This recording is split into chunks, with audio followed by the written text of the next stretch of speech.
చాలా బాధ అనిపించింది.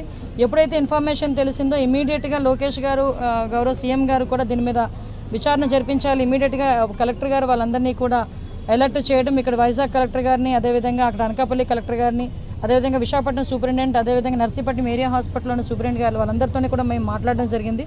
మాట్లాడిన వెంటనే అక్కడ సార్ సిటీలో ఏదైతే కార్యక్రమాలు మధ్యలో ఉన్నప్పటికీ కూడా అక్కడ ఏం జరుగుతుందని చెప్పి నన్ను ఇమీడియట్గా మళ్ళీ సిటీ అక్కడ నుంచి నన్ను ఇక్కడికి పంపించడం కూడా జరిగింది.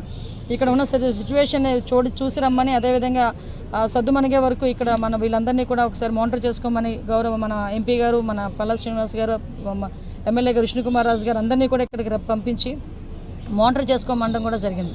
అయితే ఇక్కడ చాలా అంటే వాళ్ళందరికీ కూడా ఏదైతే అక్కడ అతను చేసే పని కూడా ఏంటంటే అక్కడ పిల్లల్ని ఇక్కడికి పంపిస్తారు. ఇక్కడ నుంచి వాళ్ళు స్కూల్స్కి నియర్ బై స్కూల్స్కి వెళ్తారు.